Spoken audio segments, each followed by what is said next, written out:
So you should be able to see my screen.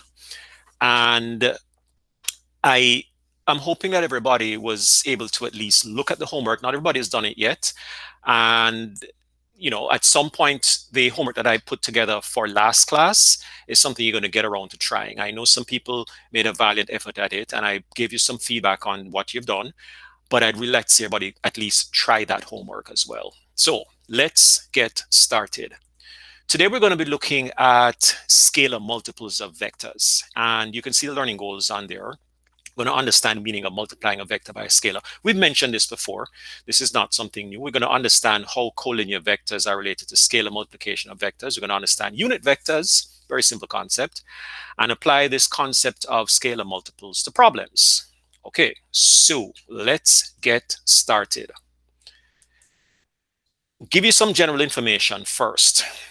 If we have a vector, A, multiplying that vector by a scalar, remember, scalar is just a number, right? It's just any integer. So if you multiply any vector by a scalar, so you're going to end up with k times a. It's going to have the following properties. If k is bigger than 1, so 1.5, 2, 6, 1 million, whatever, as long as it's bigger than 1, then ka is going to have the same direction as what it was before, but it's going to be stretched by a factor of k. So if k is 2, it's going to be stretched by a factor of 2. Same direction, but just twice as long. If k is between 0 and 1, then you're going to have ka having the same direction, but it's going to be compressed by a factor of k. So let's say k was a half. That's between 0 and 1.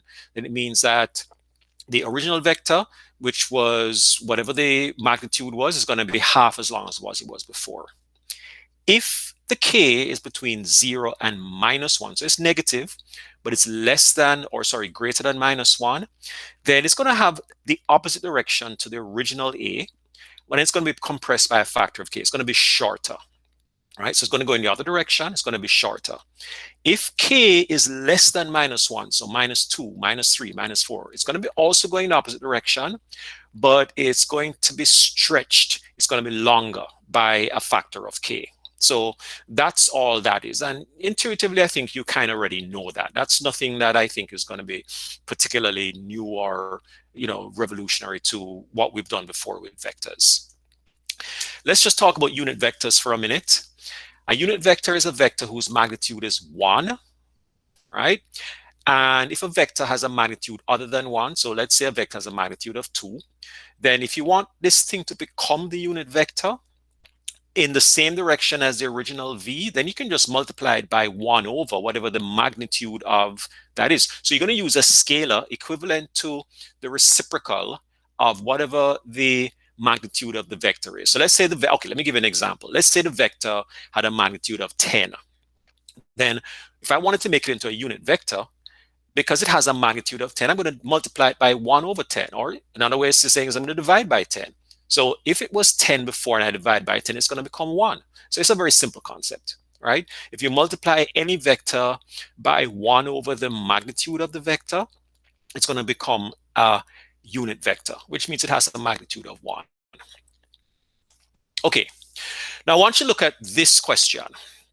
Having talked about what we just talked about, I'm asking you to write a single vector which corresponds to each of these expressions. I have a vector PQ, and I'm minusing RQ, then I'm adding on RS. How could we take on something like that? Does anybody have any ideas on how that might be possible? Well, and by the way, I'm able to see your text now because I have a second screen going. So if you put anything in the text box, I should be able to see it. Let me make a suggestion. This minus RQ here, I'm going to change that to QR, because if I have the minus of RQ, then all I'm doing is really taking the RQ vector and turning it in the opposite direction. The opposite direction wouldn't go from R to Q, it would go from Q to R. So the minus RQ vector, I can interpret that vector as being the QR vector. It would be exactly the same thing as the QR vector. Taking the RQ vector and turning it in the opposite direction would be the minus of the RQ vector, which is the QR vector. So The reason I did that is because I want to know, see if I can put these vectors so the beginning of one, or the end of one, I should say, is going to be the same as the beginning of the other. So let's say, for instance, I put the vectors like that. Same as before, the PQ, but instead of putting the minus RQ, I put the QR vector, then I put the RS vector. So this vector goes from P to Q, this vector goes from Q to R, and then this vector goes from R to S. Well, that suggests that if I added these things together, the PQ plus the QR plus the RS, what would the final result of this be? As again, like I said before, you can put that in the text box. I'm able to see what you're putting in the text box. But if I have these three vectors, a PQ, a QR, and a PQ, a QR, and an RS vector, what would you expect the final vector to be adding these together? So this, think of the vectors being end to end. So I have a PQ vector, I have a QR vector, then I have an RS. So I started from P to Q, then I went from Q to R, then I went from R to S. So what do you think? Give me your best answer as to what it be. Absolutely. Absolutely. Well done. Sophia, Oye, and I saw you both put the answers in. Excellent. It's really the PS vector, right? I started at P, ended at S. That's all it is. That's really all it is. So let's try the same strategy with this arrangement. I have the PS vector. Doesn't have to be the same as the PS vector over here. Let's just say it's a PS vector. I have an RQ vector, and I have, just put the text box back here. I want to be able to see the, oh, geez, I just lost my text box. Hang on one second. Sorry, folks. Oh, here we go. Okay. So I have a PS vector, an RQ vector, but I have a minus RS and a minus PQ. So how can I add these together? Well, let's try the same thing we did before, right? Which is take these two vectors, which were negative vectors, or the minuses of these vectors, I should say. And let's turn them around. So the minus RS vector becomes the SR vector, and the minus PQ vector becomes the QP vector, right? I just reversed the order of the vector. By putting a minus on the vector, it just changes the direction of the vector. It's now the the QP vector. Okay, so here are the vectors we have. The PS vector, the RQ vector, the SR vector, turning this backwards, and the QP vector. But where one starts and ends, the other one doesn't do that. So how do I figure out what the sum of all of these are? This goes from P to S, this goes from R to Q, this goes from S to R, this goes from Q to P. Well, what if I just simply change the order in which I add them? If I'm adding numbers together, right? We have a thing called a commutative law. The order in which I add numbers together doesn't matter. I get the same result. So what I'm going to do is I'm going to just simply change this and make this PS followed by the SR. So this comes next, followed by the RQ, which makes this one next. Then it's followed by the QP. Now, the reason I did that is because now the end of one vector, the head of one vector becomes the tail of the other. So it goes from P to S, from S to R, from R to Q, and then from Q to P. Okay, great. So now that I've been able to line them up in a way which allows me to continue from one to the other, you should now be able to tell me what the final result of this is. Again, you're welcome to put that in the text box. What should the result? It should be almost exactly like the one that we just did a few minutes ago. What would the result of this be if I were to add all of these vectors together? The PS, SR, RQ, and QP vector should give us what? I'm going to wait. I'm going to give you a chance to put something in there. What do you think? And interpret your answer. I mean, you need to understand what that final answer really means. What does that answer mean? I'll give you a minute. Well done. Sophia says it's 0. She's right. It's a 0 vector. There's such a thing as a 0 vector. We talked about that before. I started at P and I ended at P. So I'm basically back to where I started from. It's the same thing as what we call a 0 vector. So 0 with a little arrow on top of it is really what we're dealing with this time. As simple as that. So the key to this one was, first of all, taking any negative vectors and turning them to go in the opposite direction, which we did. and then try to arrange them in a way that the end of one vector represents the beginning of the other. And then you just simply look at your beginning and end, and that should be the result of adding all those vectors together. So if you ever get a question like that, it's as simple as what we just did to get the final result. Okay, now, just so that we can apply what we just learned about scalars of vectors, here's a very simple example of what happens when you scale a vector in different ways. So given the diagram of the vector A, and this thing I'm circling here is the vector A, what would the following look like? 4A, 0.5A, and minus 2A. The first thing I'm going to do is I'm going to give you a little perspective on what the magnitude of A is. It's approximately 2 centimeters using this measurement device that I have on the screen. The general direction is just pointing up and to the right, but the magnitude of the vector is 2 centimeters, roughly 2 centimeters. So if I ask for a vector which is 4A, it's just simply, oh, I gave it a wrong one. Oh, darn, it's wrong order. Let's start with the 0.5A. So I messed up. 0.5A is going to be the same as this one, but instead of it being 2 centimeters long, it's now 1 centimeter long, we're running in the same direction. That's what 0.5A really means. And if I asked you for the 4, now we finally got to the 4A. It's just taking the same vector, this A vector right here, and I'm just going to extend it 4 times going in the same direction. So the original vector we said was 2 centimeters. This is just simply 8 centimeters because it's 4 times as long as the original vector. That's all. Now, what about minus 2A? Now, minus 2A means two things. It's twice as long, right? So if you look at this vector, the original vector was 2. This vector is now 4, but pay attention to the fact that the arrow is now pointing in the opposite direction. It's now pointing to the left and down. So it's a really simple example. If the original vector is A, which is 2 centimeters long, up and to the right, then it means that the other vectors are going to be some scalar on that. So this one with the original is going to be chopped in half, but still running in the same direction, multiplied by 4, still running in the same direction, multiplied by 2, but in the opposite direction. Okay, fairly straightforward. Now, let's put some vectors together which have different magnitudes. So think about this as being vector V and vector W with magnitudes of 3 and 4 respectively. So you can, in one sense, you can think of it as being 3 times the V vector and 4 times the W vector. Think of it that way so we can sort of relate it to the scalar stuff we've been talking about.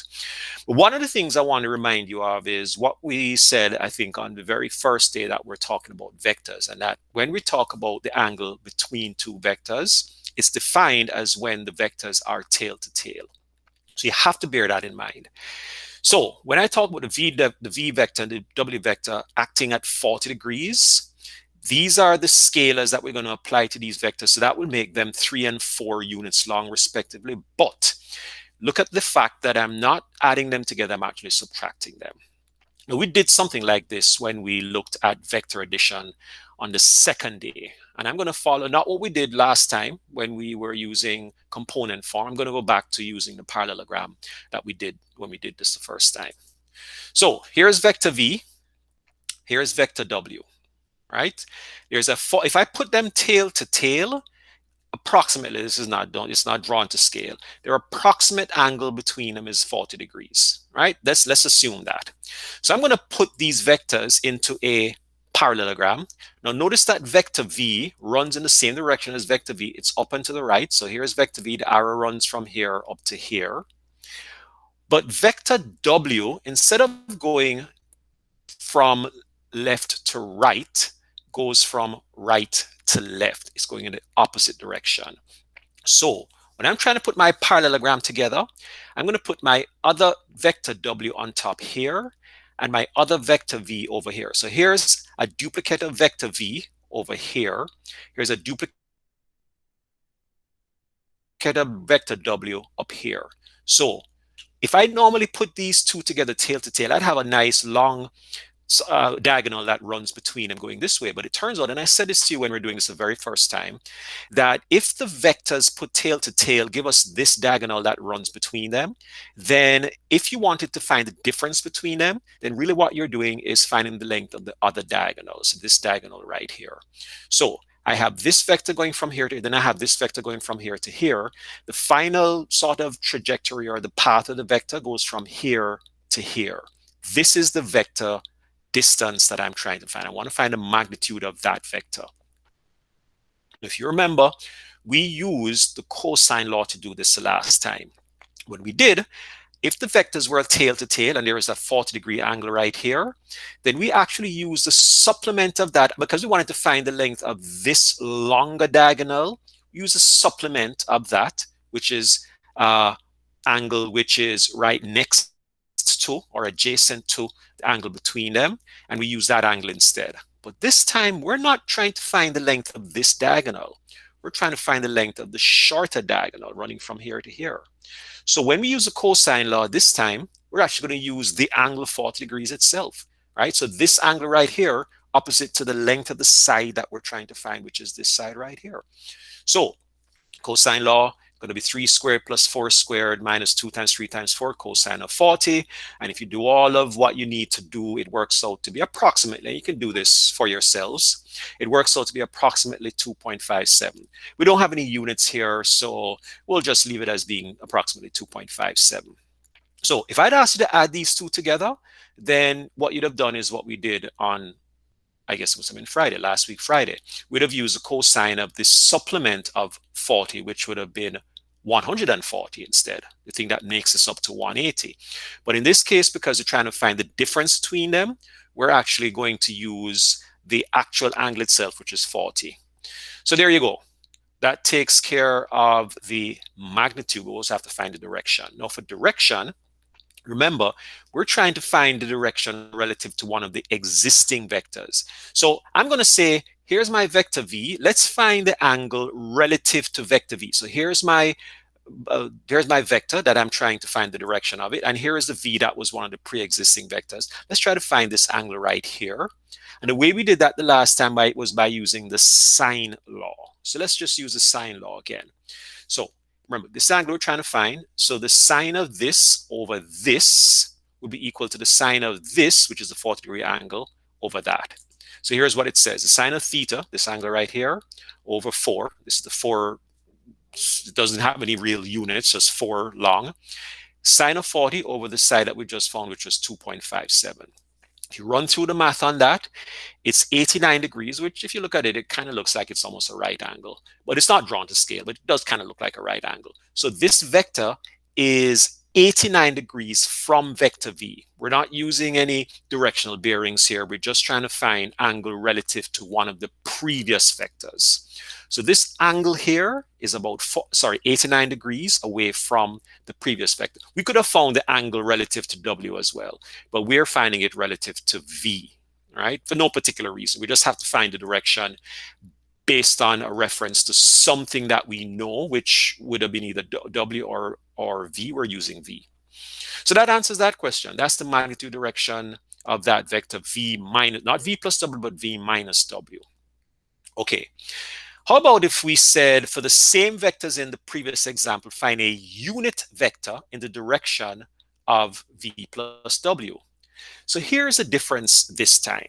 The big difference is that I'm not going to use, remember, it's v plus w. I'm not going to use the 40-degree, actually, I'm not going to use a 40-degree angle this time because I'm trying to find the length of this vector. And that's opposite to this angle over here. And so this I'm going to use the supplement of the 40, which is 140 degrees. So that's the difference between the one that we did before and this one. So here we go. 3 squared plus 4 squared, same calculation. Now we changed the 40 to 140 because, again, we're trying to find this angle right here. And it works out to be approximately 6.59. Now, the question was about a unit vector in the direction of v plus w. It's as simple as what I'm about to show you. I am trying to get a vector that runs in this direction, the v plus w line, but has a magnitude of 1. That's what unit vector means. That's all a unit vector means. I have the magnitude of the v plus w. So all I have to do is this. Take the reciprocal of that magnitude and multiply it by the v plus w vector. Just as simple as that, right? The v plus w vector is the dotted line. The magnitude of that is 6.59. If I want to reduce it to a magnitude of 1, I mean, in essence, I'm dividing that vector by 6.59, which is its magnitude, to bring it down to 1. So that's it. Okay, now, this is probably the most challenging question that we're going to be doing today. So we're going to take our time with this. This question came from the textbook, and I do expect you to be able to do a question like this on your own. It says that ABC is the triangle, and the median is drawn from vertex A. So I've tried to sort of show you that here, to the midpoint of BC. So there are no vectors on here yet, right? We'll get to the vectors that are represented by this in a minute. It's just a triangle. And on this triangle, ABC, I take a line from A, the vertex, to the midpoint of BC. Here's my BC line right here. So these two little dashes suggest that these lines are equal because that's the midpoint. And by the way, I've labeled that point where it hit the center of this line as D, as was instructed in the question. So median is drawn from vertex A to the midpoint of BC. The midpoint of BC is at D, and I've labeled it D. And here's my median going from here to here. That's the information we have. Now, let's get to the vector part of this. They're saying that AB, the vector AB, so now we're calling this line here a vector, but we're going to refer to that vector as vector B. If I'm running from A to B, that vector is, we're going to call that vector B. The other vector that we're going to label is the vector AC. All right? So from A to C, going from A to C, no, not from C to A, but from A to C, we're calling that vector C. Our task is to prove, now because it's a proof, it means that they've given you what the result is and you just have to find a way to prove it. Now, if I gave you this question, I probably wouldn't give you the result. I'd say you're going to have to find a way to express AD in terms of B and C. But I'm going to make it a little easier for you by saying, here's the result that you want. How do you get to that result? Okay, well, let's think this through. I want to find a way to go from A to D. That's really what I want to find, a way to get from A to D that has something to do with combining B and C in some way. And when I do that, according to what they're telling me, I should get half of B as a vector, the half of the B vector, plus half. When I take half of this vector, half of the AB vector, right, or the B vector, I should say, and half of the AC vector, and I combine them, I get this AD vector right here. So how can we, and by the way, we know that D is the midpoint of the BC line. So this distance over here, B to D, same as from D to C. Well, let me give you some suggestions as to how we might be able to start this off. How about if we find a way to go from B to C? Let's start with that. Why am I doing that? Well, you'll see in a second, but there's a good starting point, right? How do I go from B to C? Well, I've given you that answer. To go from B to C, I'd have to go in the opposite direction of this B vector. So I'm calling that minus B. Then I'm going to have to go along this vector here, which is C. Okay? So from B to C, from here to here, I could travel up here and along here. That would take me from B to C. Okay, what other information do you think I might come up with to maybe help to prove what I'm trying to prove? Is there anything else that I can do? For instance, how about that BC line? What could BC be seen as? BC could be seen as something else. Can anybody suggest another? And by the way, you're welcome to take your mics, put your mics on, and tell me what you think. How can I get something going from B to D? I mean, it's hopefully kind of obvious because I just gave you what BC is. So what should BD be then in that case? What should BD be? I'm going to give you a second to tell me what you think that might be. BC goes from minus B to C, but if I wanted to go from B to D,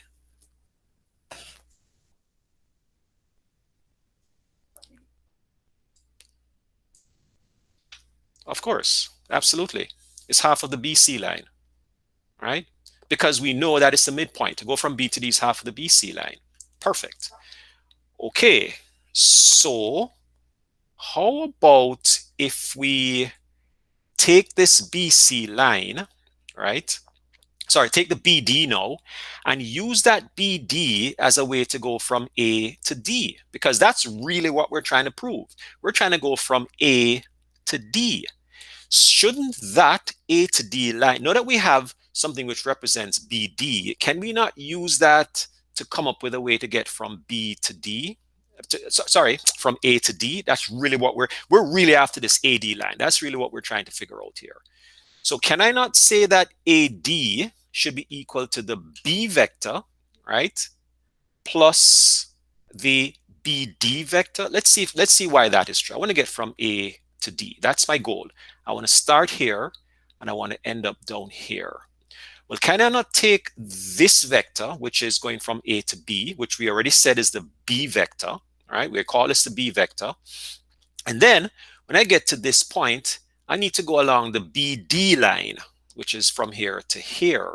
So I need to go here, then that will be my AD right there. To get from A to D, I could take the B vector plus the BD line going from here to here, which we already said, by the way, was this thing right here, right? Oyen said that this thing, BD, was half of BC. So let's put this all together then, right? Let's now say that since AD is this, I can then say that AD is equal to B plus what we said BD was, which is half of BC, right? It's right here, right? Half of BC. And that should mean that I should now be able to go back to what BC was, right? So we're kind of working our way back. That should mean that I should be able to replace that BC with what BC is, minus B plus C. So I have minus a half of B plus a half of C. That's what this is. Remember, it's a half of the BC line. So I'm just simply multiplying that minus a half into the minus B and the C. So it's plus minus a half of B plus a half of C. That should make sense because that's what BC is. It's a BC line right here. And really all we're going to be left with at the end of all of this is this. Exactly what we're asked for in the first place. You combine these together in a simple algebraic sum. That's 1b minus a half b is a half b. And then we had a half c. And that's exactly what we were asked to show in the first place. That AD was half of b plus half of c. Okay. So that is basically what I wanted to go through today. I think that what we went through, and I'm not trying to sort of make these classes so long and tedious that you kind of, get distracted. Trying to stick to the basics and get you all information as quickly as possible. So all of what we just did should be reflected in these success criteria.